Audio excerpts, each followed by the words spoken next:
So let me introduce myself. My name is Carl Wildestein. I'm basically from a background of a trader. I used to trade food products, and for many years, for 18 years, I traded bulk instant coffee for the flavor industry. Meaning your coffee yogurt or coffee ice cream, we don't put grains of coffee in the ice cream, we put a preparation. And these preparations, I usually had them manufactured in Mexico or in India. And it would go into a food product that you purchase at your local supermarket through different manufacturers. So I would sell these products from India and Mexico to United States, to Switzerland, to Saudi Arabia, to Korea, to all types of places in the world. And it would remanufacture using this product as a flavor. Flavor industry is a big item, but we normally don't know these little things depending where we are. But flavor industry is big, whatever the product is. If you buy cough drops, the menthol is a flavor. Menthol is a flake or a powder that you purchase from different countries. It's all very specific. And we can maybe use these type of examples as we go along today. All right? So let me, I've been doing that for 20-some years, 24, 25 years. And we also have a consulting firm. We do trade development in developing countries. We do contracts for the United Nations in Chad at the present moment, and for the European Union in Vietnam in trade development. So it's a topic I kind of manage. And we try to teach new exporters how to perform. So this is taken from some of that material. And this material comes from the Foreign Affairs and International Trade Canada. It's a nice guide, and you'll have access to the guide at the end. If I forget, remind me, but the guide is available. As a matter of fact, at the bottom right of your screen, there is a little link sign, you know, 3 dots with lines in between them. If you click there, you'll have access to the actual booklet that I've put aside and given to you. Step-by-step guide to exporting. So this morning, we'll be traveling together, and I'll show you some pictures, a little bit of text. There'll be a 20-minute video in the middle of the presentation in order to change the pace. It's very important that when we do webinars that you're able to not be frozen in front of your screen with somebody speaking, but there'll be some interaction. I'll ask some questions. Maybe you'll have some examples that you want to share with us.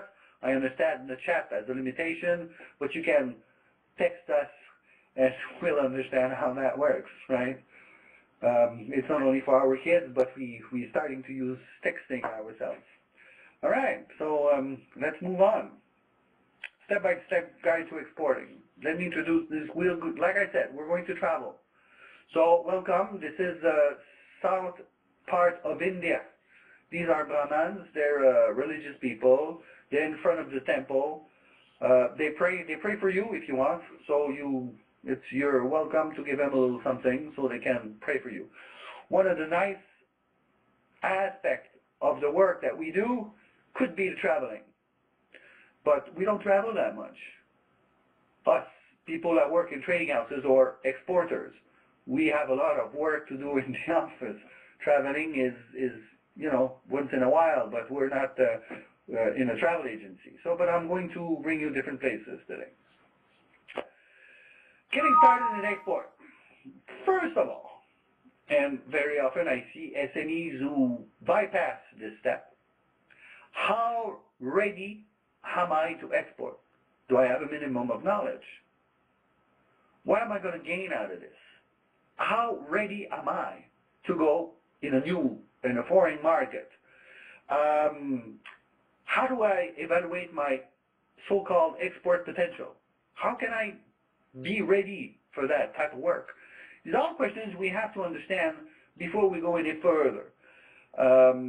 See, the other day I got a manufacturer of a specialized industrial product that came to see me, and he says, we manufacture this. It's a very specific technology. It's a green technology kind of thing, and we would like to export this in the Democratic Republic of Congo.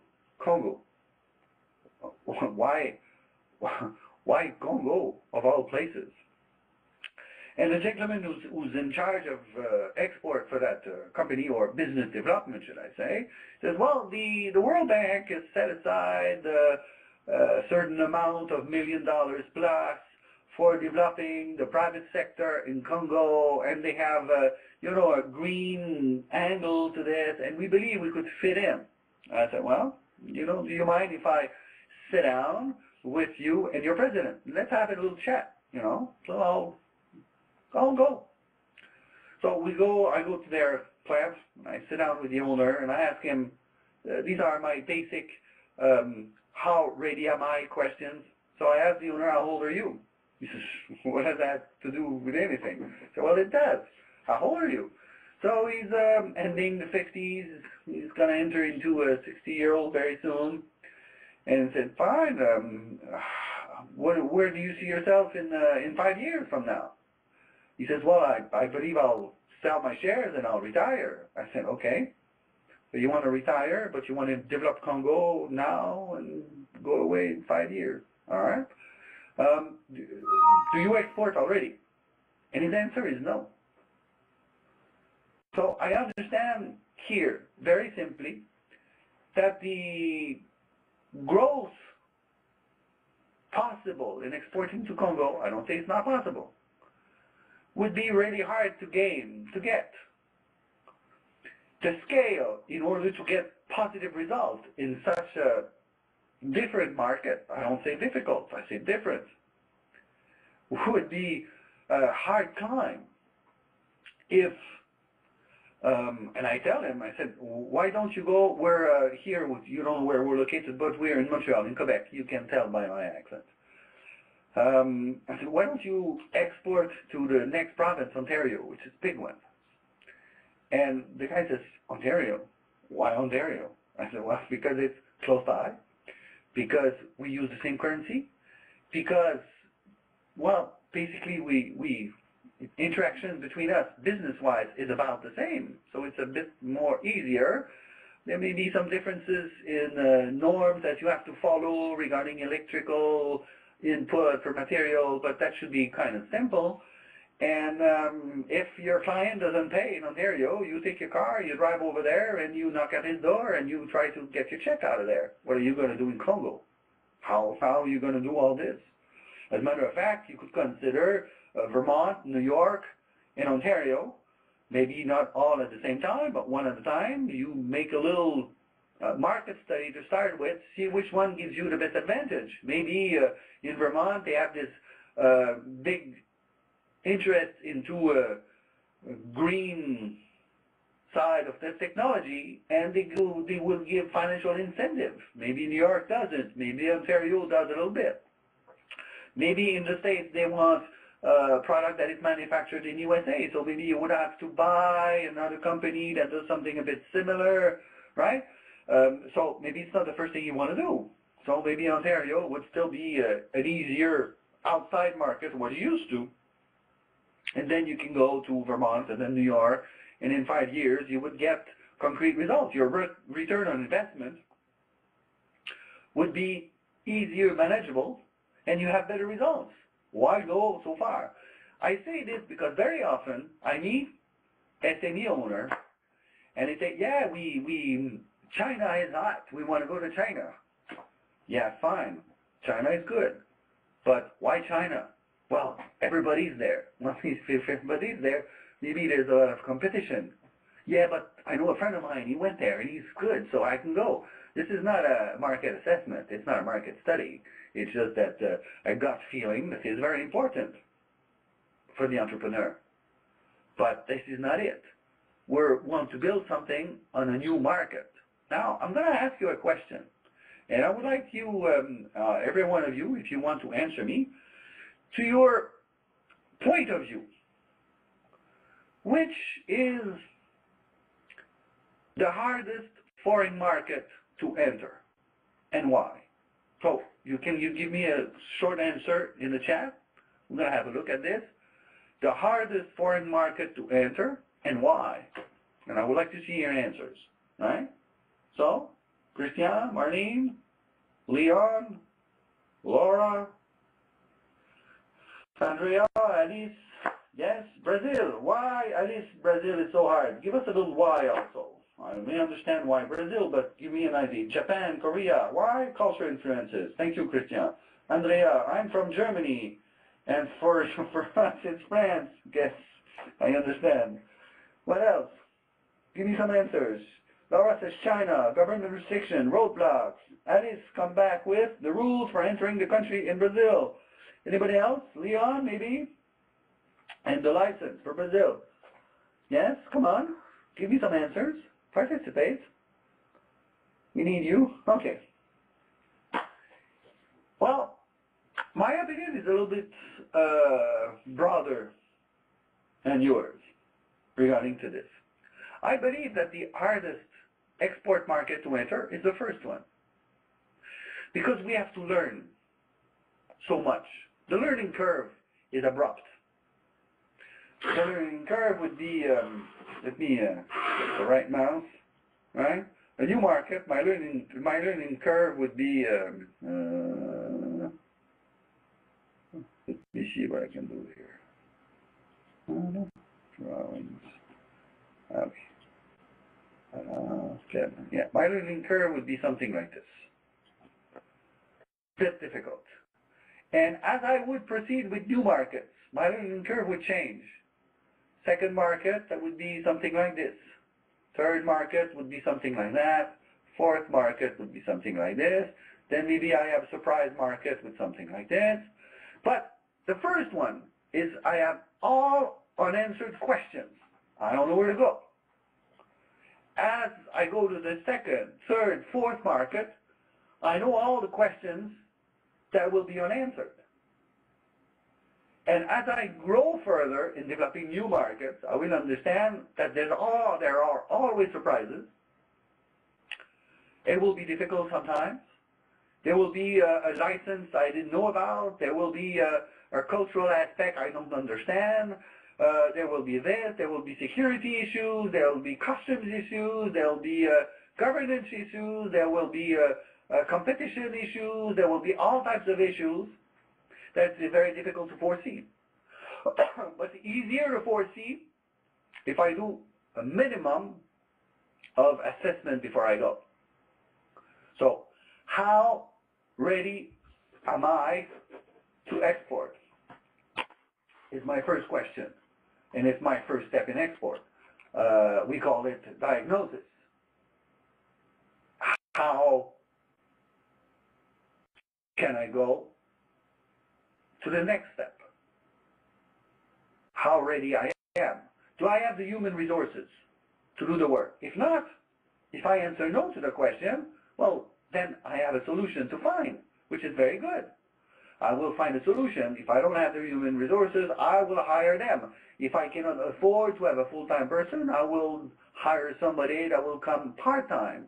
Or I will work with a consulting firm that will provide me with such a knowledge to start with. I can do that. I will have another question. Do I have experience in international trade? No? Well, maybe I should gain some. I should learn. I should take a course. I should read about it. I should join some groups of discussion, maybe on LinkedIn, on the topics where I can exchange on issues that I'm faced with.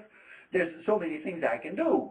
But I have to ask my question first. Am I ready or not? If I'm not ready, I have to put everything in place so I am ready to do so. Have I made an analysis of the market? No. Should I do one? Maybe I look in internet and I do find one, free of charge. I have to look for it. Very often I will find an analysis that has been done by the French government, by the American government, by the British government, by whoever. But I have access to this. They will give it to their exporters, but it's accessible by the rest of the planet if you know where to look for. So I would find a market study I can interpret and something that is valuable for me to give me a different aspect. I will have to analyze the competition. Who are they? What do they do? When I do this, I want to make sure that I understand what they're doing. So I will visit what? I will visit their website. I don't have necessity to go to a trade show to understand who they are. But I can go to their websites and go deep inside their companies and have an idea. But I have to understand also that some of these companies know about this practice very well, and they will give a website with just part of the information. They won't give out their, their special recipe. They will hide some of the facts. I remember one contract years ago, we looked at our competitors before we submit our proposal, and there was one that we look at their website and we say, wow, oof, they're not competitive. And they won. And I met the gentleman further, and I asked him. He says, oh, that was our strategy. We don't show what we are. And we come by the back door and we win the contracts. Well, I decided I needed to know more. We became partner. He's my European partner that I work with now. We became friends and partner in business. But at the beginning, I underestimate because of what I saw on the website. So it's not perfect. It's an idea. It gives you a little help, right? So if you look for on internet, there'll be some links in the booklet that you may download. But you'll understand that you have to go through a certain quiz. How ready am I? And it could be a questionnaire with 20 questions, 90 questions, 120 questions, whatever that is. It'll give you a score or whatever. The idea is to do this in-house with the people that you work with, the finance department, the human resources department, right? And the people from the plant, the director, the manager of the plant. You will do this questionnaire usually all together in order to understand the questions you have to ask yourself as a company to be ready to go for export. Do you have a budget set aside for this? How much is the budget? How much? What's in it? Trade shows, documents, websites in many languages. I don't know. One person full-time, one person half-time, two half-times, one full, one half-time. I don't know. Depending what you're looking for. All this together will give you an idea. For me, it would be like taking a Polaroid of the actual situation in the company, where you're now and where do you want to go. But you have to get this basic picture to start with. If you don't have the financial needs, well, you need them. You will need a budget for 2, 3, 4 years set aside for this. So the owner has to understand this. It's an investment. The financial people should understand. They should not say no all the time that you're asking for, I don't know, a letter of credit. And very often, the accountant in a company who has never dealt with the international level doesn't know how a letter of credit works. If you ask him the question and say yes, he took that in his courses 15 years ago, and it lasted 45 minutes. So he read about this in his book, and he doesn't remember a thing. Now, I'm not putting aside the quality of these people. That's not it. But if you want to work at an international level, maybe you could send your accountant to a little refresher course.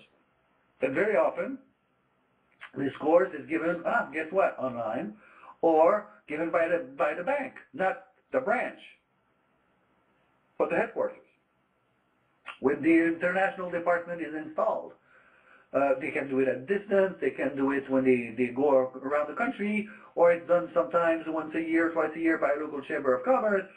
But you should take that course, because a letter of credit is full of surprises. We're going to get there soon, right? I'm throwing all kinds of stuff at the beginning, so we understand that we have a lot to talk about in 110 minutes.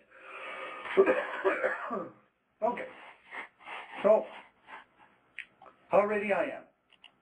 Quiz, assessment. Do you know where we are? Does somebody recognize that city? Earlier we were in south part of India. Now we are. Anybody has an answer for this? Christian? Brian? Ashley? Italy. Interesting. All right, blue and white on the side of the Mediterranean. Yes, you can see it's the Mediterranean, but it's not Italy. It's kind of a little bit southwest. That would be Algiers, right? In French, they call it Alger la Blanche, Algiers the white, because it's all white construction on the side of the water. So I told you we'd be traveling. Let's travel. Algiers. I did some skin diving in the bay there. There's a skin diving club. It's a nice part of the work, traveling like this. All right. We have to understand also one concept. Years ago, when we were training people in international trade, we were training them to export. Take your goods, bring it to somewhere else, right? Now, what we're trying to do is to make people understand that they're part of a global value chain. Whatever you do. See, I give you my example at the beginning. I used to trade in bulk instant coffee for the flavor industry. So that's like Nescafe, but in 100-pound boxes. And you throw that as a product that you mix with something else. Ice cream, yogurt, cookies, whatever, right? Or that you repack and you make a little envelopes of instant cappuccino, Dutch chocolate flavor kind of thing. So I'm one of the lesser value products in the envelope. There would be milk powder, there would be sugar, there would be coffee, there would be a foamer agent, and it would be instant coffee, and it would be flavor, a drop of flavor, for example, Dutch chocolate or French vanilla or whatever that could be. Sorry. So, my product would enter in a value chain, a larger scale one. I would go to India, get a taste profile made in a plant for a customer I found in Philadelphia. And I would deliver these container loads of that taste profile, coffee taste profile, made of coffee obviously, but a taste profile. And the end product that would go to the shelf in the store in the United States, there would be sugar from Brazil. There would be milk powder from, I don't know, Argentina. There would be a foamer from a Chinese plant. There would be a flavor made by a Dutch plant. And there would be a coffee from India. All this enters into the production of one product that will end up on the shelf of your store. So that's what we call a global value chain. It's all kind of imports, exports, all mixed together that ends up on your shelf. In any case, it's simpler if it's, I don't know, green peas in a can. Pillsbury in Wisconsin will do the peas from the fields, they will can it there, and it will end up in your shelf in California. Sorry. So that value chain is a lot simpler. But at the international level, a global value chain is a bigger thing, right? So sometimes you have to understand where you fit in that chain to understand how you are with the competitors. How do you compare to them? How do you fit in or you don't fit, and how you could fit? This is important to understand, so how the elements of that chain. That will be a topic of another webinar further down the line, a 55-minute one, on the global value chain. Where do I fit? Sometimes you do too many things. You can get rid of some of these elements and keep where you're best at. I'll give you an example. There's a company here in Montreal called La Vie en Rose. They do women's fancy underwear. It was born in Montreal. They used to do the design, the conception, the realization. The actual sewing was in Montreal because we had, or we still have a little bit, but we had a very large garment district here in Montreal. And obviously, with the globalization, some of it left for Mexico, some of it left for Asia, China, now Vietnam. And a company like La Vie en Rose had to adapt to all these things. So what he chose to do is to keep their value. Their value for them is to create the designs. That's where they're good at. And then they would delocalize the production, like many companies in the States did, either in Mexico or in Asia or other places on the globe, right? Madagascar and Mauritius Island were popular because they do fine work at a very good price level, for example. But boy, how far is this? And today, with the price of fuel to carry this back and forth, well, sometimes it's worth, and many American companies are doing it now, they're bringing it back home because transportation is sometimes a killer for these products. Over the years, they developed new markets, talking still about this La Vie en Rose underwear company. And they find a niche market for them in the Gulf states, Saudi Arabia and the surrounding. And so they do the design in Montreal, they do the production in Asia, but their warehousing and distribution center is in the Gulf because it's worth it for them. And they develop another niche market in Western Africa. So now they have another distribution center with a partner in Ivory Coast, instead of doing it all from Montreal like they used to, because it would price them out of the market. And knowing this value chain, sometimes you give away some of these aspects. For example, the logistic side. Either you do it in-house, and you have your own logistic people, or you give it to somebody else. You didn't colonize it. It could be in another area of town, but it's outside of your company.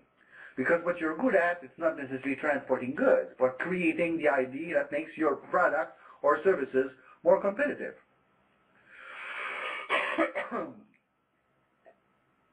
So, one, asking yourself, am I ready to export? How ready am I? Two, where do I fit in a global value chain today? With my picture, my Polaroid picture I'm taking. Where do I stand? And where do I want to go in the next few years? Where do I want to move along that chain to gain a return on my investment? Because you were investing in international trade. For the company that's been manufacturing and selling its product on the local market, going to another level, to an export market, it's a difficult task. It's an investment, meaning that the return is not instant. I'm not hiring somebody today and having him generate millions of dollars of sales in 3 months. That does not exist. It takes time. And the more the market is different, the harder it is. Now, for us Canadians to work, our natural market is the United States. Natural, why? Because it's close by? No. Natural, because we do business more or less the same way. We understand the business about in the same manner, and we have a business conversation that is at about the same level. You're asking me for a price, I give you a price. You're asking me if it's there available now, I say yes, and you take it. I'll give you an example. In bulk instant coffee, in the States, when the phone rings, they ask me, do you have 10,000 pounds of instant coffee?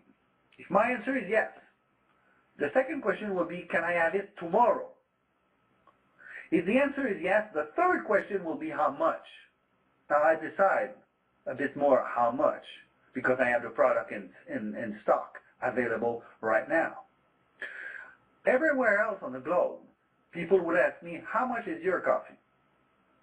That would be the first question.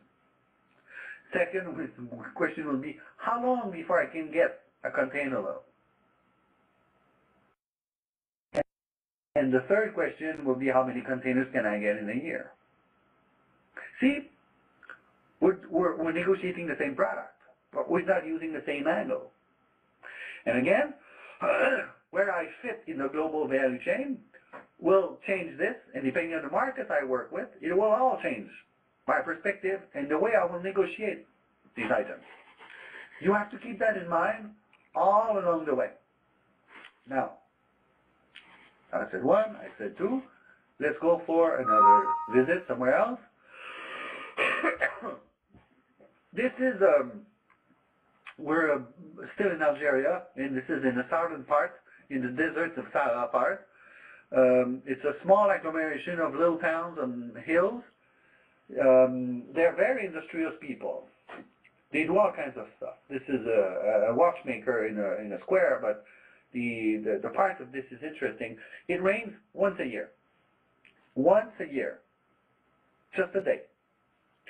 And what they did, but when it rains, it pours. It's it's a flood. What they've designed 800 years ago is they dug some galleries underneath the hills and cisterns. So when it rains, they fill up the cisterns. And they have water for the rest of the year. This region produces the best oranges, the best dates, the best figs, and they sell all over Algeria. It's in the middle of the desert. They knew how to fix themselves in their value chain with the tools that they had.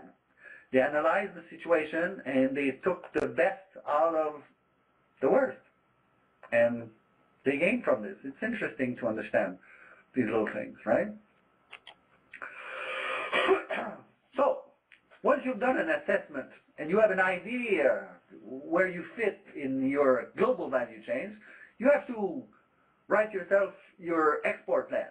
Why a plan? I'm asking the question here to you people that are with us, and a few people join in. Hi, Sandra. We haven't said hi yet. Leon. Right. I'm asking you, why should we do a plan when we want to go international? Can I have a little answer in the chat, bottom left? Why would you do a plan? I'm listening.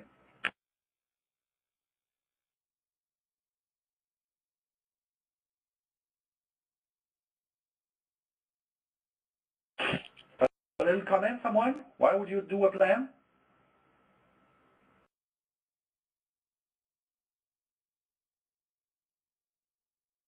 To map out how and where you're going, sure. To determine how to be competitive, fine.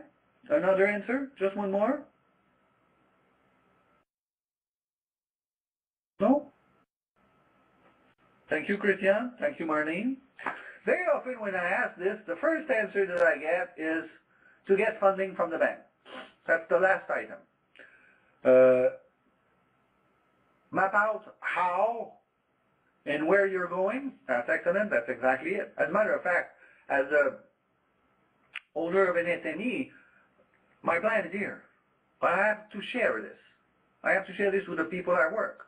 If I work for someone, and I'm in charge of developing or adding value to the trade department of the company, I have to write that plan in order to share it with the rest of the company. That's why I have to do this assessment at the beginning with everyone in the company so they understand how they will fit in the plan. And they will help me better the plan when I share it with them. And this way the accountant will know and understand where he fits, how he fits, and what is expected of him. Same thing for the manager for the plant. Now, I've seen in the past, for example, people going in a trade show without telling the manager of the plant where they were going, and they come back with an order. And the plant manager looks at them and says, yes, I can fulfill this in 6 months because this is our busiest time of the year. There was no assessment at the beginning, and there was no plan. And if you turn around and you see your customer that you just sold a few container loads of something, and you say, well, I'm very busy right now, but in 7 or 8 months I'll deliver, you'll see the kind of reaction you're going to get. So you want to know that in advance in order to avoid these types of surprises, right? Now, this said, the enterprise that you work for or the enterprise that you have should already have a plan, a business plan. And in there could be included an export plan. What you want to do at export level or at international level or in a global value chain level. Where do you fit in? What goal do you want to reach in 2 years, in 4 years, in 6 years? How much is it going to cost? And what will be the benefit at the end of the 2, 4, and 6 years? You want to be able to draft where you want to go. Now, one item that is very important to understand, you'll never follow that path 100%, but it'll give you a sense of direction, where to go. And once you get a request from somebody that is outside of your planification. But then you'll be able to sit down and think, should I stay with what I want? Should I add something different? Or should I change direction? It will give you a little way to avoid going all over the place at the same time. Because very often at the international level, you start going international and then suddenly the phone rings from somebody here and there. And then you say, well, why not? There's a request, we can go. This is opportunistic. It's not bad. There are some good opportunities. We should not say no to opportunities. But if I concentrate myself in one market for a while, for 2-3 years, until I'm very good in that market, then I can grow from the second market and the third market. Now, if I start going international and I get requests from 2, 3, 4 different places, remember my scale, learning scale earlier, right? If I want to go and learn how to enter a new market, something like this, right? I have to do this for every market I'm entering with a different angle, but still. So if I do one and I'm making good at it, and at the end of the exercise, I gain some results, right? I can take part of that result and enter a second market with a different learning curve, end up with some positive results, and then on and on. But if I try to go all over the place at the same time, maybe I'll have less success. Maybe I won't have any success. I wish you the best, but it's maybe a little bit harder to do it such a way. So a plan gives me a direction to follow, and I should stick to this. Or maybe I realize after 1 year that the direction I chose is not where I want to go. Then I'm going to reassess. So normally every year when I have a business, an export plan, every year I should do a pause. I take a couple of days off, not off from work, but off from my office, and I go to a secluded place and I evaluate with my team, including the people, the financial people, the people from the plant, the owner of the company, and blah, blah, blah, the sales people, and we assess where are we? Can we do better? Are we doing well? Is that enough? Is everyone happy? What could be changed for the better? And then we will correct the plan for the following year. Or we'll change totally for something else. Could be, depending on the result that you get. But every year, it should be analyzed and thought of to try to do better. Right? Right. Let's see. Let's travel again. Change continent. I told you I'm a coffee person. This could be anywhere in the world. This is the hills of Guerrero, behind Acapulco. They grow coffee over there, yes? I used to buy plenty of coffee beans from that area for plants in Canada. That will roast them and mix them with some of their beans. So all you see there are coffee plants in the hills. There you go. Mexico. Now, which market should I go? I told you the story earlier for that company, people from my company that came to see me and say, we would like to go to Democratic Republic of Congo, of all places in the world. How good is that? How do you select the market to go with? Which one do you choose first, you know? There's a few criteria that should direct your choice at the beginning. We should choose, first of all, a market that has a need for your product and services. That's obvious. But how do we define this? We have to have a look at their import numbers of production or these type of things, right? And we have to make sure. Oh, we have to make. Can you just Hold 1 second.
Sorry. Now you go. Now you hear me. Thank you for telling me. Right. Very good. Okay. So my first market to select would be a market that would be more accessible for what I do, product or services. I would have to think of a market that is a market that has a need for my product and services, a market where there is not too much competition or competition that I can go over, or a market that I can understand the cultural aspect of it. You see, for me, for a Canadian, it's easier for us to enter the US market than to enter the Chinese market. But the Chinese market offers an interesting potential. Short term, long term, I don't know. I would have to analyze this to make sure.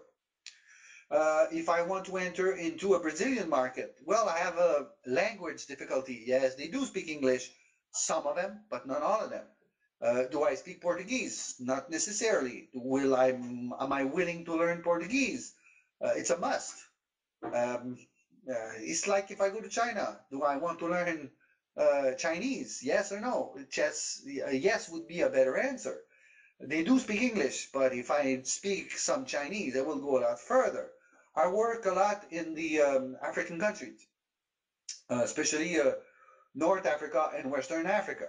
In North Africa, they do speak variation of Arabic languages. So I had to learn. It's my fourth language, Arabic. I don't speak much, but I'm able to go anywhere and say, hello, how are you? May God be with you. And I would like to speak with so and so, and that type of thing. It's a minimum. It's like if you want to go to Latin America, you can go and speak English, but you need to learn some Spanish, a little bit more than can I have another beer? Where's the restroom? Is she your sister? You know, just without being fluent and reading Gabriel Garcia Marquez in Spanish, there's an in-between where you can do part of a negotiation in the local language. It will add value to what you want to do. So it's all also a way of understanding if a market can be accessible or not for me. If my export manager is a woman and I want to go and work the Gulf states, I would have a difficulty. Now, I'm not there to change the views of the different population of the planet. I'm there to do business. Now, if that is a barrier for me to do business, either I don't go there or I put a man in charge of that area and I would solve my problem. I have to understand these things. Now, I don't have necessarily to agree, but what to agree with how they perceive things, but it doesn't mean that I'm right or that they're right. It has nothing to do with this. We're talking business sense here. What we want to do is to make a success in what we want to try to sell abroad. So that angle has to be taken care of in selecting a market. If I don't have the patience to work with people from the Asian continent, well, I'm not obliged to go there. I can go to Latin America and I'll be delighted. It's huge. And like I said earlier, understanding a market takes a while. So I would work on that deeply until I master something. And then I would grow to another one. Now, so if I want to go to Latin America, I would start with one country. And after a few years, maybe I will open opportunities next door, but I will concentrate on one, make a success out of that one. And from there, I'll take it a second one, a third one, a fourth one. And in 10 years, I'm covering 6, 7, or 8 countries in Latin America. Now I'm good at this, right? Now, c'est moi qui avais fermé la switch tantôt. Another view before we go for a video to change the pace a little bit. It's been 45 minutes and you're due for a video. This is an oasis in southern part of Tunisia, right? Dates grow there and figs and that type of thing. And if you're careful enough, you will see that there's an intruder there. Have you seen the intruder in the picture? It looks blissful, but like in international trade, there are always surprises lurking around. Has anybody seen the surprise? Write it down in the chat. Yes, Christian, you have a good eye. Right here. It's not a lizard, Marlene, it's a crocodile. It's a big one. Right. So here we are. Okay. The video is quite explicit. The order that we see the things are maybe different than what we see here, but it's exactly the same thing. Assessment of where am I at the beginning, thinking of a minimum of analysis of a market that I'm interested into, preparing myself, adapting myself, the company, the group, and making a plan, a marketing plan, a business plan, an export plan in order to go there. So in my plan, there's an important aspect of this. It's my export marketing strategy. The way I do marketing here, the way I do marketing abroad, are not necessarily at the same way or the same level. I have to, in the video, you could see the different approach that was set over there. But I have to understand that the promotion, the way I do my promotion, the tools that I use for marketing, and my pricing structure will be way different. Way different in the terms, for example, very often a company will do a pricing based on their local price plus transportation, customs, and etc., and an extra overhead in order to go into a foreign market. Very often that price structure doesn't hold. And we look at this and we say, how can we compete in a foreign market? We have to understand, for example, if we make a sampling based on 80%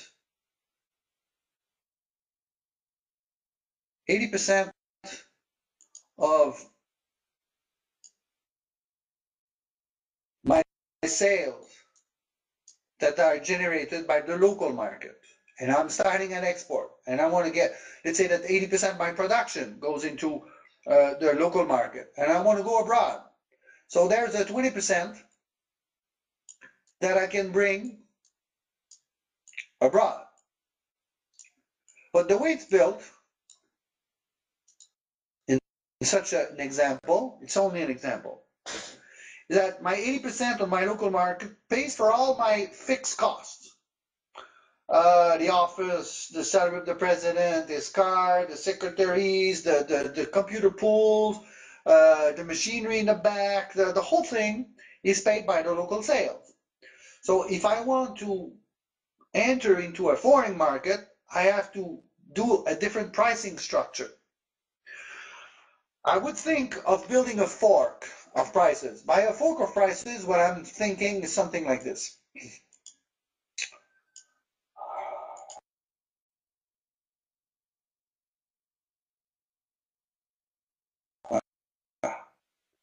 Hold on.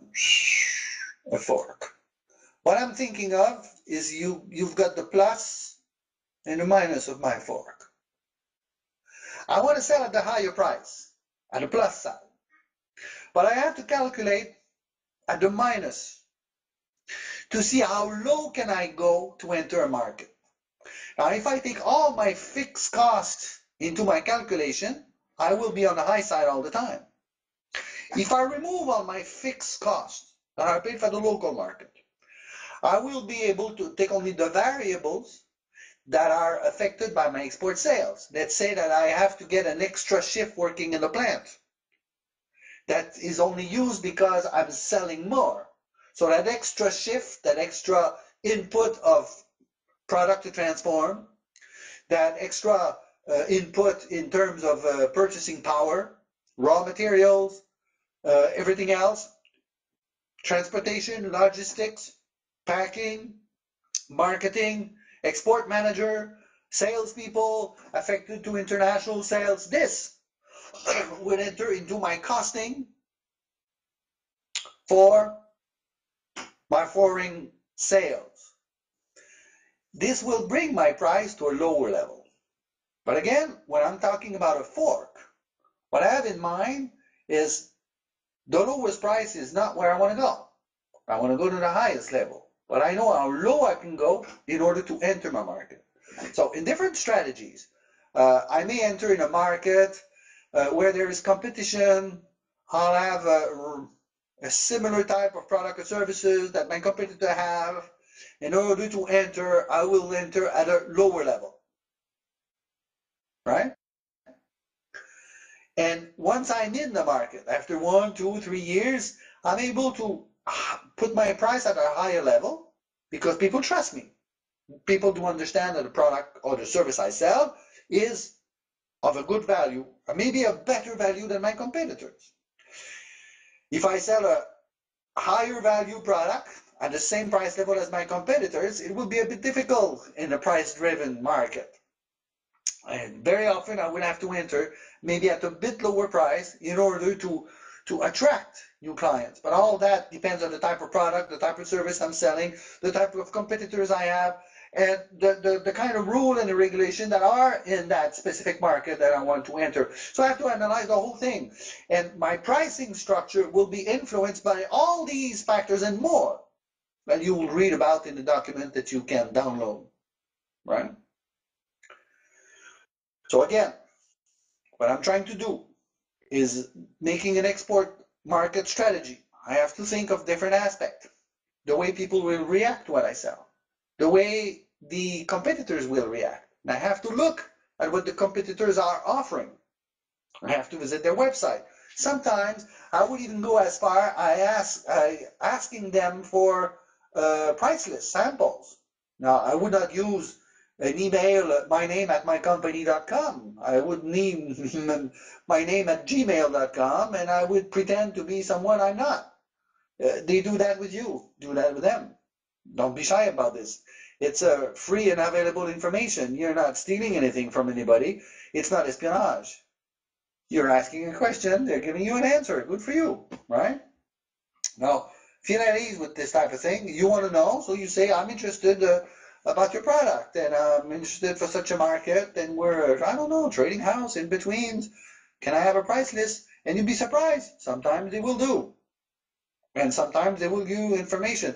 Same as if you go into a trade show and if you go see a competitor and you ask him, can I have I'm interested, the product is good, it's interesting. If you go to a trade show like this, as a visitor, it's easier to get information than if you have a booth and they know that you're in booth 136. They know that you're the competitor. Otherwise, you can go there as a purchase agent for your company and you're distributing maybe their goods to another market.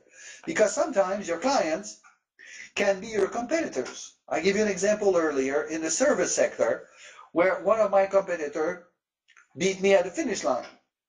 And we became afterwards partner, and we're doing mandates now together in different countries. Right? So each marketing approach, all aspects of them, will vary from one market to the other. I have to keep that in mind.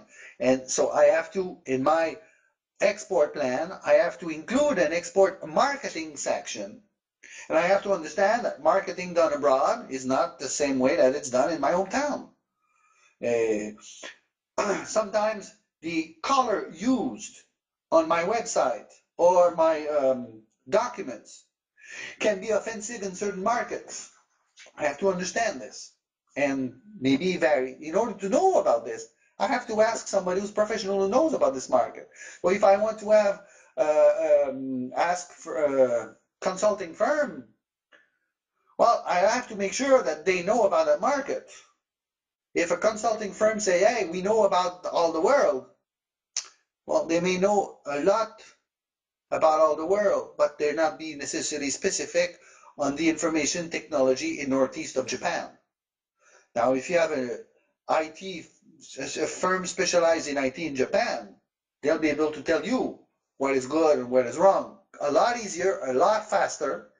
It will save you a lot of time. Maybe their time is expensive, but you'll save a lot of time and maybe costly mistakes. Sometimes it is worth to pay for a good advice instead of trying to figure out ourselves. In the long run, we believe that we have spent less, but we may end up with problems where we're going to spend a lot more. Very often I tell my clients, in that specific topic, we need the advice of a legal counsel, and they don't want to pay for legal counsel because it's so expensive. I said, yes, but if we do it this now, we'll save later. If the contract is well done according to the rules and regulations and the law of that area, well, we'll gain. If we have a conflict, if we don't have a conflict, we've paid for nothing. It's like insuring your home. You don't insure your home because it's going to burn down. You're insured and you know perfectly well it's never going to burn down. But if it does, you've got your insurance. The same thing goes with a legal contract. We're going to speak about legal contract a bit further on. But it's important to understand this.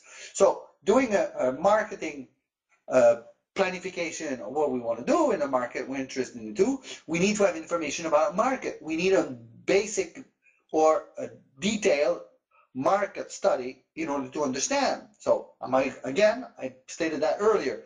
Am I going to do that myself? Do I have the knowledge to do this? Or am I going to hire a firm specialized in this? Am I going to work with a government office that will help me? They may be good, but maybe not specific enough. So I'll have general information. If I look on the internet, I may be able to find a very specific and detailed market study that fits my need. Maybe I'll have to pay for it, $1,000 or $2 or $3 or $4 or $5. But if I have this, it's knowledge I don't have to go and discover by myself, but I have to go through this. But when I do the research myself, I gain a lot of information that will fill up my head for my planification, because I will know more than if I get something from somebody else that I read it on a Sunday afternoon and I'm trying to compose something concrete out of this. So the more research I do, the more I will comprehend my market. By researching, what I mean is when we do a market research, for example, we've got a picture the size of here.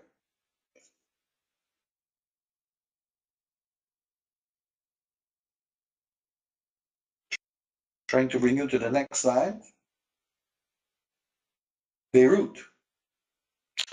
An evening, Beirut downtown, before the last series of bombings. So it was quite nice and rebuilt and beautiful and lively.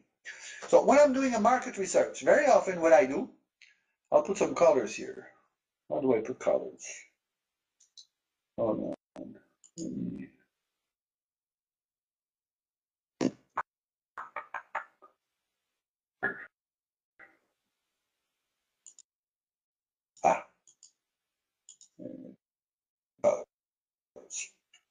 Now, if I do a market study, very often all the information I get will be a little pictures taken from the market. So this is a basic market study. I haven't found much. The more I will do analysis, the more I will search on the internet, the more I will discover different aspects of my market. Sometimes I will look and the information I get will lead me to nothing, the dark. But the more I will search, the more I will comprehend what goes on. By doing this, I understand deeply the concrete reaction that could happen with my product or services in that market. So again, if I only use a basic study, I may end up with very little knowledge, similar, with not enough details. I'm trying to be graphic about this so you understand what I have in mind, right?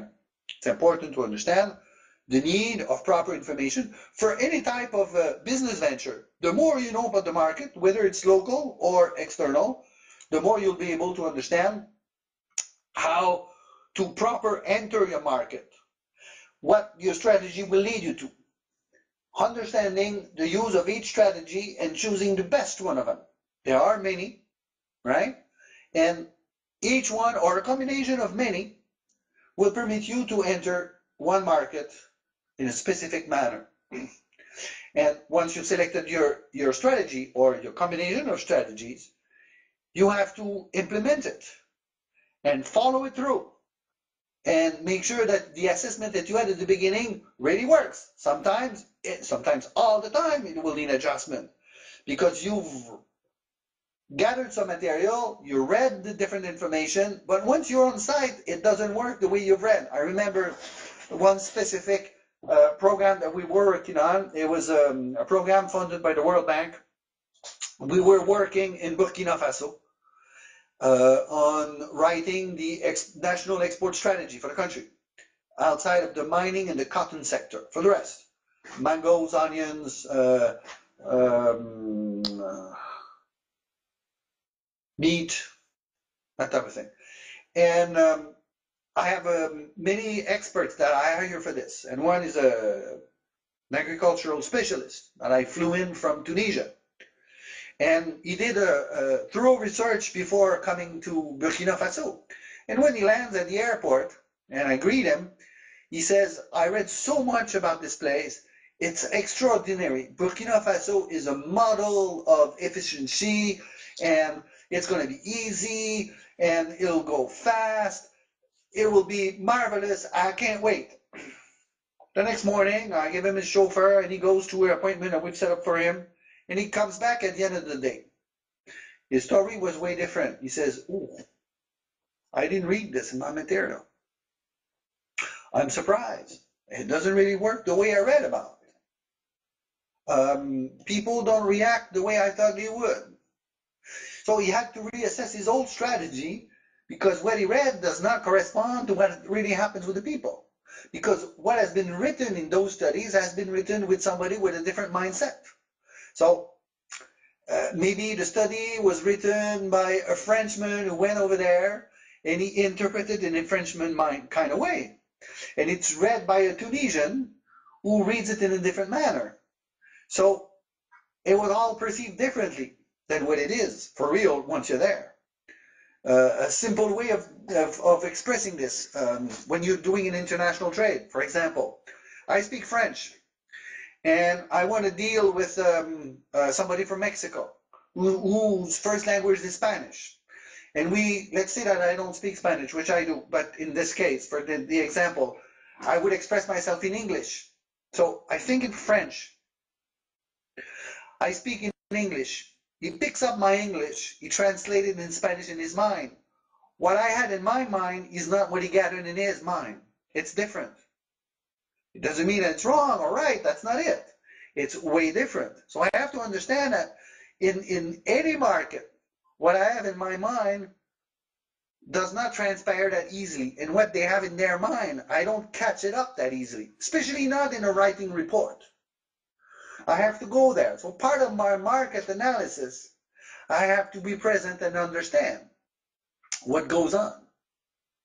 And I have very often to put myself in their shoes.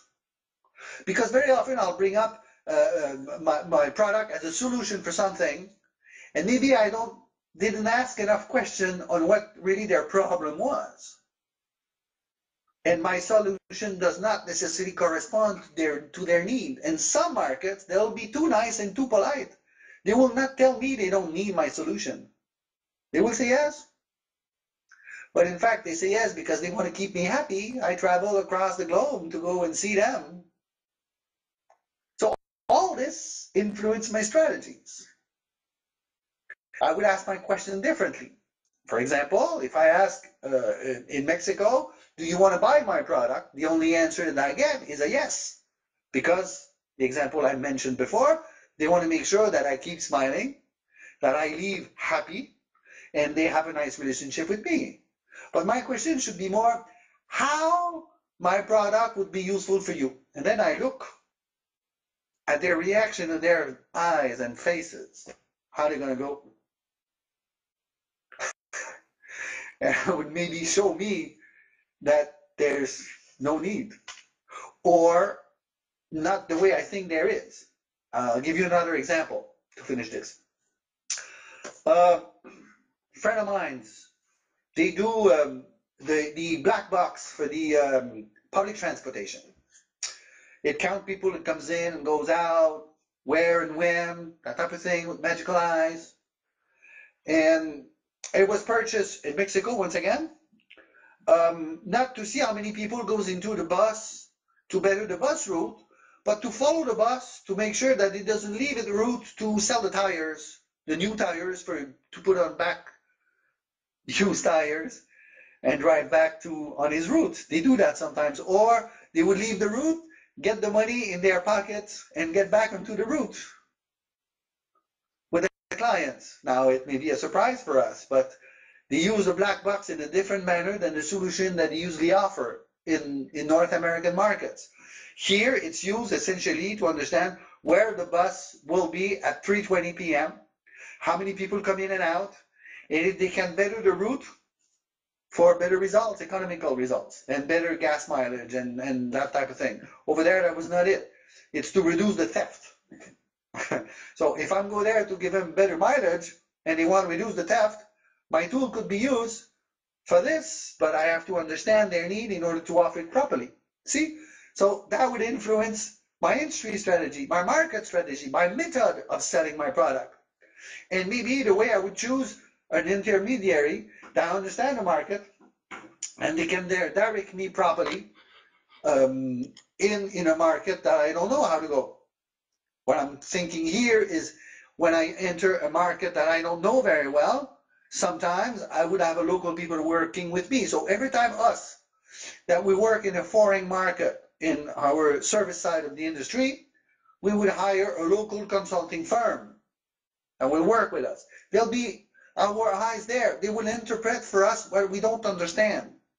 Now, it's a cost for us, but it's much more of a benefit at the end of the project that it's a cost.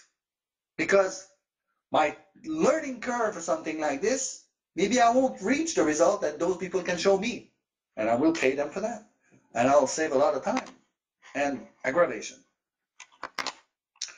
Andrea, Ashley, Brian, Christian, Ivy, hi, nice to meet you. We haven't seen you yet. Joyce, Leon, Marlene, Sandra. Are you still there? Are you happy? Would you tell me in the chat at the bottom? Yes, thank you. Christian is present. Write a little something for me. Yes, Marlene, thank you for the smile. I do appreciate. Just give me some sort of any of the new people that came in that I haven't met before. There's a chat on the bottom left. And I would like you, thank you, Leon. Thank you, Andrea. Still listening very well. Everything goes fine. Maybe Sandra would tell us. Joyce, are you listening? Just want to make sure that you're not sending emails to somebody else while you're listening to me in the back. It's for my ego type of thing. Thank you, Joyce. Thank you for dropping by. You missed the video, I guess. Anyway, we'll move further along the line. And we're still traveling between each text slides. I try to bring you a picture slide to make you visit a little bit of different parts of the world. And this time I bring you in Casablanca. That's the souk. That's the vegetable souk in Casablanca. I bring you to a souk because it's a marketplace. There's a gold souk, there's a silver souk, there's a spice souk, there's the fish souk. That smells fishy, I guess. Meat souk, and so we're in the vegetable. I thought it was nice to look at this for you to give an idea, right? It's all places that I go for work. Okay, now let's talk about logistics, shipping, delivering the goods. Many things has to be understood. International trade regulations, import declaration, export permits, delivering products, freight forwarders and brokers. Who are they? How do we work with them? The packing. There are the regulation for packing, labels and marks, depending on the country. Some people have no laws and regulation for labels, but for some of them, it's very difficult. Transportation insurance, export documentation. These are all technical aspects that you need to master in order to be able to do well in international trade. Now, here we cannot cover a teaching session on something like this. It's a different type of program. And it has to be mastered in order that every time that you give a quote, that you understand your limitations and your obligations towards your client, using the Incoterms that are terms that define responsibility. And Incoterms have nothing to do with payment terms. You can pay ahead of a product that you'll be responsible. You can be paid ahead for a product that you'll be responsible to the warehouse of your client abroad. Or you can be paid 60 days after shipping the goods, and the goods are the responsibility of the new owner leaving your warehouse at your plant. So responsibility of the goods, payment of the goods are two different things. You have to learn these type of aspects, because otherwise you may enter into contracts where your responsibility is too long and your payment is jeopardized. And you have to understand also that you should always insure your receivables at international level. And it's not expensive. It's not expensive. It will reassure your bank that you're working cleverly with your receivables, and you'll be able to discount some of them. So many countries offer, there's a trade agency that will insure your receivables. Here in Canada, we use EDC, Exportation Development Canada. In France, they use COFAS. As a matter of fact, here in Canada, we use both of them. There's a European group also called Euler Hermes. There are other companies in the States, many of them, some of them private firms, they will insure these receivables. Like I said earlier, you don't insure your home because you know it's going to burn down. You insure your home in case. But if it does burn down, you're insured. So a receivable, a foreign receivable, should always be insured. Usually, you pay for a prime that is around 1%, 1.5%, depending on the risk of the country that you're dealing with. No more than 2. You add that. It's a cost. You add it in your costing, right? It's not something that's going to go out of your pocket. It's taking into account, right? But when you show your foreign receivables insured at your bank, you can use that to better your margin that you work with the bank. You have to make your banker understand that. Sometimes your branch banker does not understand these things. That's why at the international level, you have to work with the headquarters of your banking institution. Otherwise, they're afraid. When you talk about working abroad with many banks, they're afraid. Especially, for example, I work in the service sector in Africa. This is the worst. My bank thinks I'm a lunatic, right? But I have better contracts selling my services in Africa, better value contract than I have here in Canada. Here I work hard for a $20,000 contract, and in Africa I gain $200,000 contract or more.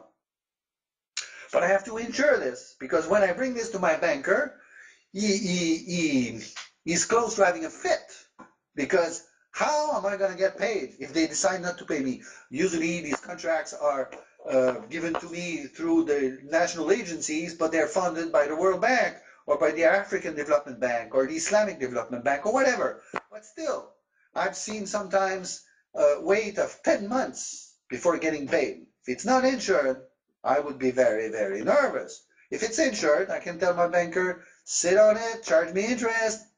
I put that in my costing, and I know that the market that I work with takes a lot of time to pay, and I've put that into account.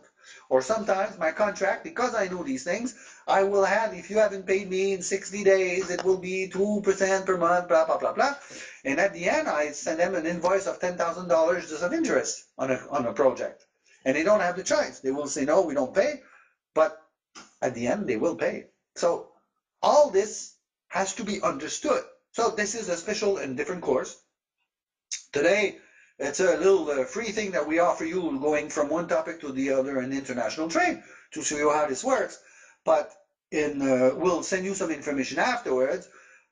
We have a course, 12-hour course on customs and logistics. It's 4 sessions of 3 hours given by specialists in the trade in customs and logistics. That will go through these topics in order that you understand all these aspects. You don't have to master it, because very often you will work with the logistic firm, but you have to understand what they do. Sometimes in order to understand that, maybe they're not telling you the 100% truth of what they're doing. You want to know this.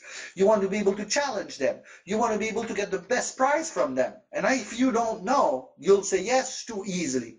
If you understand how it works, the course will pay for itself in no time, because they charge you too much and you don't know it, and you should challenge them all the time on these things. So that would be a course that will be offered to you further along the line, probably next week.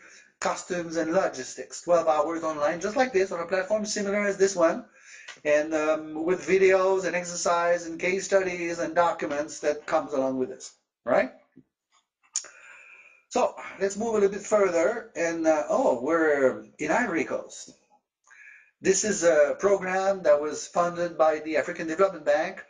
We regroup 50 people from 25 different African coffee producing countries to show them how to better export their coffee products, how to better market their coffee products, how to better work together selling African branded coffee. Ivory Coast is a large coffee producer, but so is Burundi, Cameroon, Nigeria, whatever. Lots of them. And very often in the product that you purchase in your store, you don't know, but there's a lot of African coffee in there. It's part of a recipe. So we're at the Gulf Hotel. This is the time during they had a little fight with the revolution people. As a matter of fact, the people from the opposite sides were camping on the grounds of the Gulf Hotel. So was the United Nations. So at the time, it was the safest spot in the whole country to be. This is the last place where a bomb could hit was the Gulf Hotel in Abidjan. Now it's quiet and it's peaceful. It's part of our work. Why do I bring this to you? Because delivering services is not the same thing as delivering a product to a client. You have to understand that when you deliver services, they're buying you more than anything else. So the challenges that you're facing are similar in many ways, but different in some others. Your product speaks for itself. Your services, you speak for the service. Very often, in the market that you work with, there's a certain brand that goes on your shoulders. They like working with you. So, for example, in French-speaking Africa, they have a tendency to like to work with Canadians than French people, because we're easier to get along with. I don't know, something like this. But they will tell us, we'd rather work with French Canadian people than French nationals, because it's easier, because it's you're easier to get along with, something like this. So whatever the countries, with the assessment that we talked about earlier, we have to understand the different difficulties in these markets and understand the limitations of, I don't know, the IT infrastructure, for example. If we work here a lot on web platform, maybe they can do it there. But again, you'll be surprised. When we worked the project in Burkina Faso, We usually work on wiki platform, web platforms where we have, like Microsoft 365, we have in the cloud services that we use. And we build projects that is available for all the experts that we have across the globe that works with us on an IT IT cloud platform. And the person I have the most difficulty to get them to hook to this, it's not the African I work with, it's the North American. They keep sending back and forth email with attachment.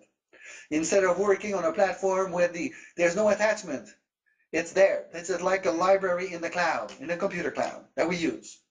And they have to get a document from there, work on it, put it back, and then there's an history of the follow-ups.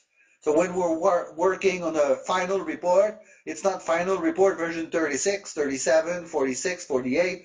No. It's always a final report. But the history stays behind. So if we want to look at version 24, we can go back in history, open it up, and get the missing paragraph that we need, right? We have to understand also that delivering services, because it's a contact with me, I have to get in touch with them all the time. That means I have to call them on an almost daily basis. I have to relate to them. I have to chat with them. And the phone line sometimes doesn't work properly. Sometimes the Skype does not give me the result I want. Sometimes, I don't know, it's difficult. Sometimes I would run after somebody for 3 days before I can speak to them. I also have to understand that in some market that I work with, especially in services, the government channel are either a plus or a strong minus on what I'm trying to do. I have to understand these. This is a different aspect. In the goods, the government channel maybe has not much to do, but in the service sector, whatever it is, health, education, IT, architecture, engineering, the government is a big issue. And like government, like anywhere else, sometimes it can break the whole thing. In different countries also, they may be demanding for a contribution. We have to understand that for us, here in Canada, it's illegal. It's against the law. You can go to jail for this. So we have to understand how to work on these type of things. You have always to follow the rules and the regulations and the laws that are governing the work permits and everything else. You have to understand also that when you go abroad to work your services, you need special permits to do so.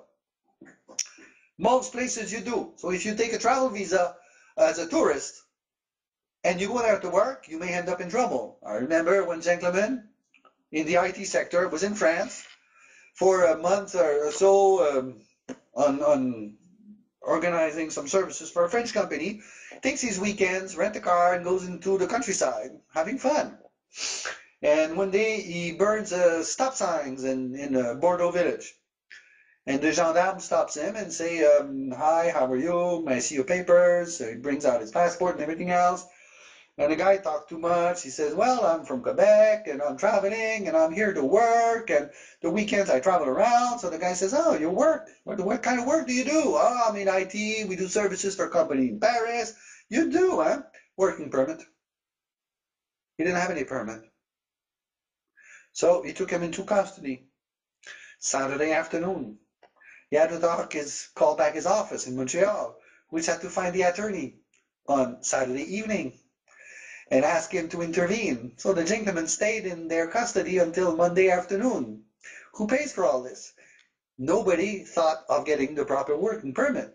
It's a small thing. You need a specialized lawyer, get the little permit, it costs a few $100s, so be it, you know. So in order to save a few $100s, they spent a few thousands in penalties and lawyer services and everything else, and the guy was kicked out. Can't go back anymore. That's very delicate with the United States. For us Canadians, if we want to go and deliver services in the States, we have to have the proper papers in place. Otherwise, we'll be expelled of the country for good. Who wants to do this? And if you have a contract to deliver, you have to understand these things. It's very, very, very important to master these things. So again, in my analysis, these are aspects I have to think of. Huh? Anybody has an idea where that is? Sandra, Marlene, Leon, Joyce, Christian, Brian, Andrea? You know what that is? That's in the Caribbean. to start with. Anywhere? That's Port-au-Prince in Haiti before the earthquake. This all fell off. Taken from the back of the Hotel Montana, which also fell. Dangerous aspect of international trade. I know a few people who were in that hotel when it collapsed. Financing aspect of it. I talked to it a little bit earlier. You also have to understand the risks of going abroad like this. And I covered it a bit earlier in the fact that you should always insure your receivables. You have to understand all your technical aspect in transportation and responsibility of the goods. You have to understand your permit when you're going abroad to deliver services. You have to plan your finances in order to develop these exports. You have to have a budget in place. You have to understand what's going to be your costing for the year 1, 2, and 3. You have to make sure that the financial aspect of that is understood by the upper management of the firm that you're working with. You have to, your accounting people should know about this. There should be a provisional budget for the effort that you're going to do for the first year that you're going to spend and bring very little revenues. Maybe for the 2 years, maybe for the, for a certain period of time where you're going to spend because you're investing in a foreign market, and it takes time, it takes visit. You have to go there back and forth once, twice, 3 times, 4 times before you get concrete results. Now you have to understand this. It's very simple. What's the salary for somebody that we hire for international trade? Let's say $60,000, just to give a figure. So he works 1 year, 60,000. He's gonna go to one trade show or 2. Okay, first one as a visitor. He's alone, so a week, $5,000. Other expenses, material, printing, websites, another 5, 70,000 we're up to. Other expenses, support staff, 70. We're now to almost $100,000 spent the first year. That's a very reasonable expenses. And what kind of sales are there? Okay, let's say that he sold 1 container of something. What's the benefit on 1 container? 5,000 bucks? Okay, so you spend 100 and you gain 5,000. Where's the benefit? The benefit is the 3rd year, the 4th year, the 10th year, where you sell 500 containers. But the first year, you're investing in a foreign market. So all the money goes out. The money does not come in. Very often, the owner of an SME will hire somebody fresh out of university and will stand by his desk and say, so, what are the results at the end of the first month? There's no result at the end of the first month because, coming back to the first slide, we're assessing the company that we work with.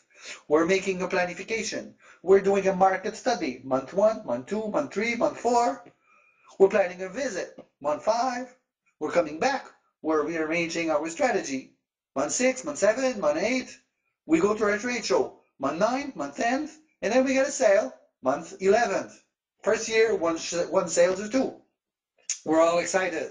Well, we gain what? $5,000, $10,000, $20,000. We spend 100. Where's the benefit? The benefit will be 2nd year we'll sell more containers, and then we'll sell more, and then we'll be able to grow, and then we'll go from one market to the other, and then it will grow properly. But it takes a while before it comes to what we call payday in international trade. It takes a while, especially in services. We can go in foreign markets, for example, ourselves, and try to promote our services. But in countries like, in markets like Latin America, like Asia, sometimes we will go for 5 years before we get a contract out of that. We'd better have some other incomes. We do services locally, we do services at export. And after a while, we can combine both of them. So planification is in essence very important. And again, for the 3rd and last time, insure your receivables. I hope I make myself very clear. Insure your receivable. Insure your receivable. Insure your receivables. Insure your receivables. Always. You will have a banker that sleeps better, and so will you. And again, it's not expensive. And You never know when this happens, and it always happens for whatever. Sometimes your client is a good client. He's honest and reliable, but something happens that he doesn't get paid, so he cannot pay you. He's in trouble, but you're not, because your insurance company will take its position and help you. Right? Questions, anyone? Sandra, Marlene, Leon, Joyce, Christian, Ivy, Brian, Andrea, any questions? We're doing fine? Still happy? A little something from me? Down at the chat in the corner, left? Tell me something. You still there? Listening? Yes, thank you, Marlene. Anybody else? Next picture. Where are we? We're still in the Caribbean. Oh, we have two pictures in Haiti. This is an area of Haiti where they grow, they call it Haitian blue mountain coffee, like in Jamaica. High-grade product. So this is deep into the hills, in the jungle, as a matter of fact, of Haiti. We go places, it's unbelievable in my trade. Legal aspect. Again, you need help. Don't think you can take a draft of a contract out of internet and fix it for your client abroad. Don't ever do that. This is very potentially dangerous. There are so many little things. Everything is governed by an umbrella of an agreement worldwide. The Vienna Convention in international trade. Have you read it? Do you know about it? Do you know what it is? The Vienna Convention. No, maybe not. Now, a lawyer that handles divorce doesn't know about the Vienna Convention. It should not be the one that you want to work with. A lawyer that has expertise in local business affairs doesn't know about international trade. You need, when you're ready for a contract, to have your understanding revised by a lawman that knows how it works, that is specialized. And if you can find one that is specialized in the market that you're working with, even the better. You will find them. Oh, I know where you'll find them. I know where you can find them. There is a website. I haven't put that in this. I should. It's called FITA.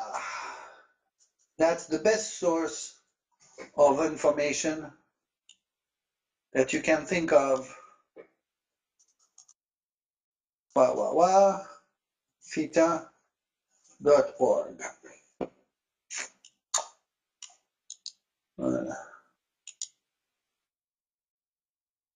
This FITA.org is the place where you're going to find all types of information. They have the best database of all types of the Chamber of Commerce in Burundi, the Freight Association in Brazil, the Trade Association in Beijing.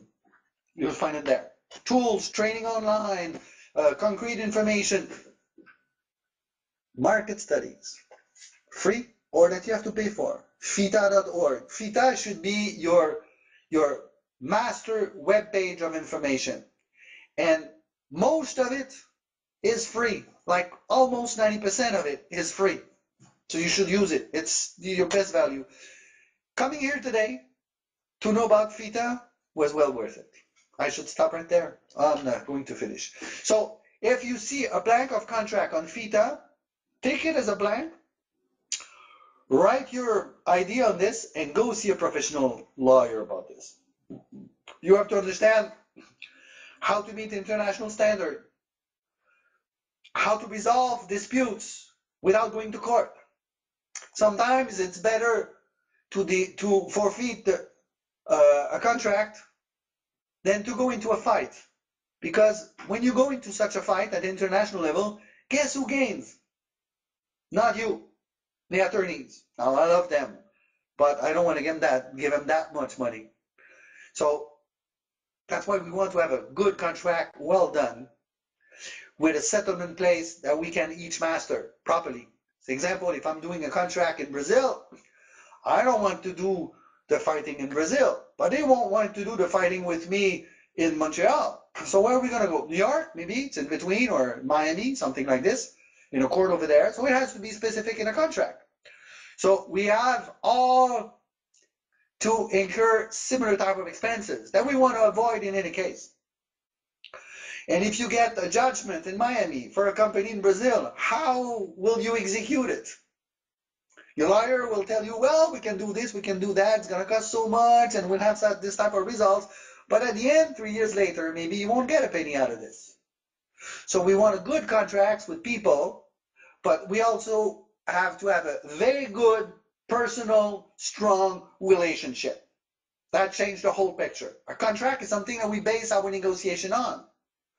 But if I have a good relationship with my client, I will gain a lot more than if I have a bulletproof contract. Because even with a bulletproof contract, if I cannot have results after my day in court, if I get a judgment and I cannot apply it, because judgment even if I have a judgment in Brazil, if the guy doesn't pay, what am I going to do? Sue him again? I mean, there are limits to this type of things, right? So we want to avoid this. Very often, we can think of insuring the results of our contract. That's something else. But it's important to understand it also exists. Especially for us in the service sector, we very often will have another type of insurance in order that the contract that we're trying to do, if it's delivered properly, it's not contested. Oh, one item here on insuring my receivable. If the client contests what I've delivered to him, it's not applicable. They'll never tell you this, but you have to understand that. If he says the cover of the jars were not the right red, they're contesting, and the insurance does not cover that. No insurance covers that type of thing. And a bad faith client knows this, and he will use that in order that you don't get paid, he doesn't pay. And if you have a lousy contract, he's got a container with the goods in his warehouse and you're not getting anything. So we have to understand all this. So sometimes we manage to get our prepayment before shipping in order to feel secure, the rest on the letter of credit, irrevocable, that type of thing, and maybe insurance on top. So we're sure of the whole thing. But that would be another topic I will cover in another, when we have more time. We're nearing the end here. Yes, we are. We are.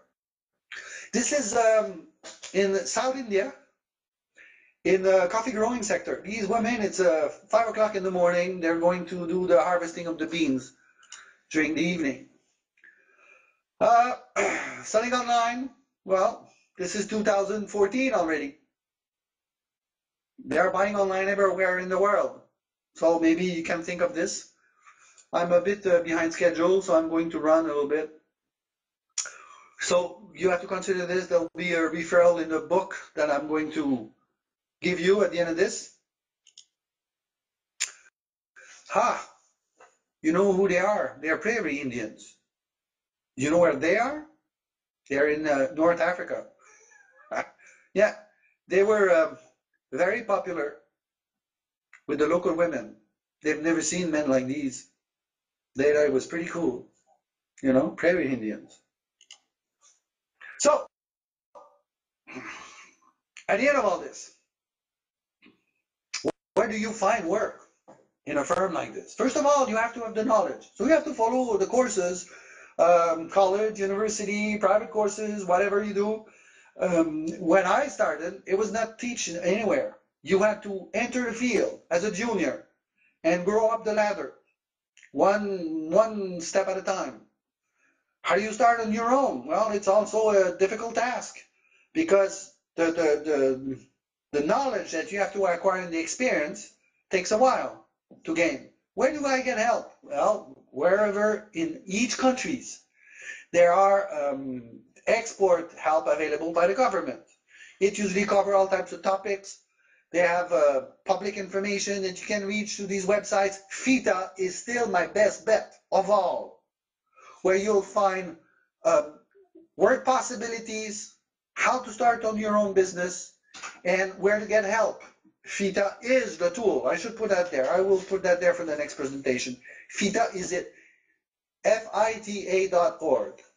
Right? And training. We're there. That's what we do.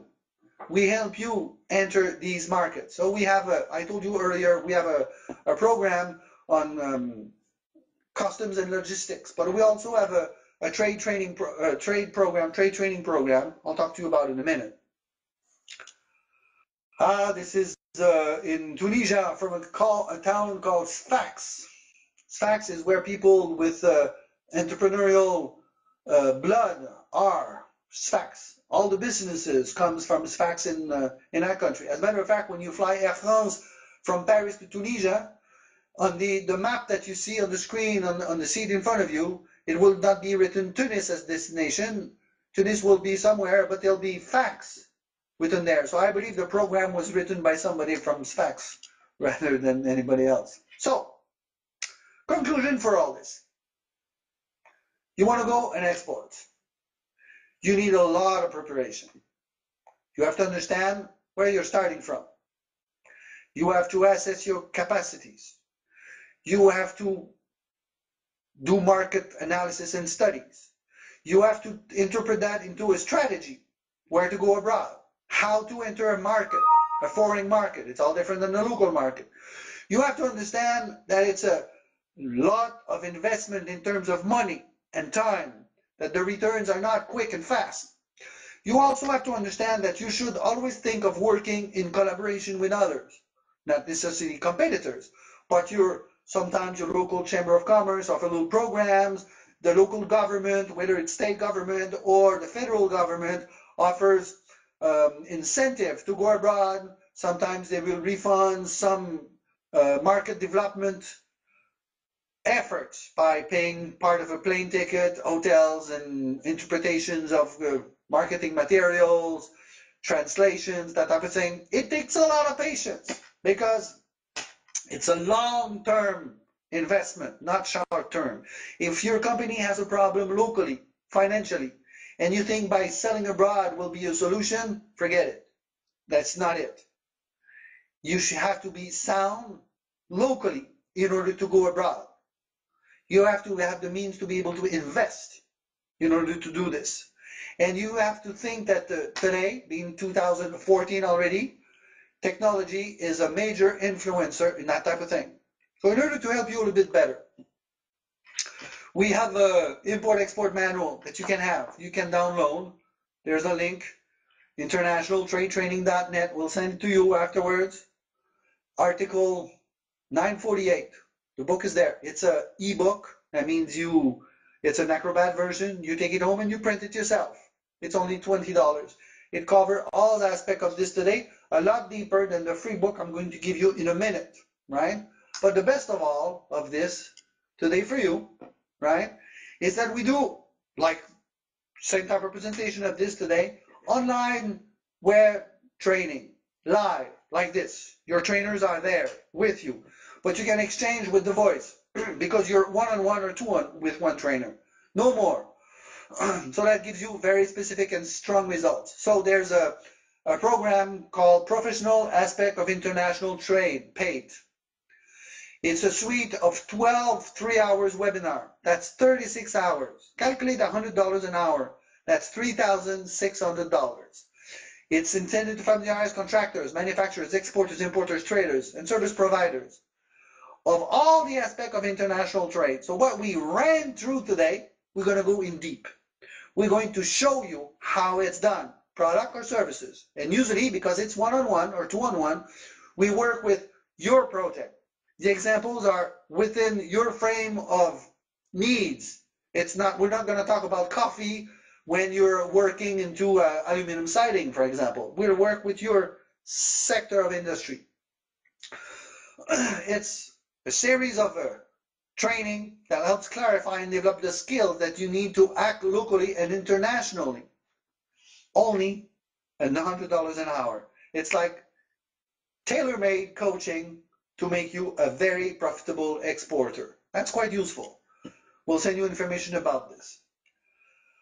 So we've been at this for 2 hours. I hope that was quite a good exercise for you. If you look at the bottom right of your screen, there's a link sign. You know, the 3 dots with the lines in between? If you click on this, you'll have a document, the step-by-step guide, and that's free.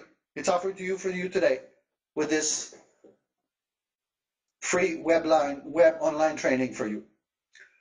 We'll send you today, probably, a quick SurveyMonkey survey to ask how this answered to some of your questions. If you have unanswered questions, we welcome them by email, and we should be able to answer all of them in proper details.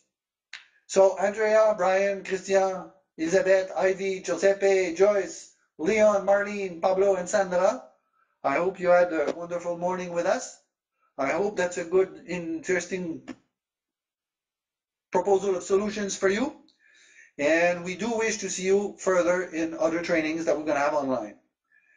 Thank you so much for being with me this morning. I wish you the best. Thank you.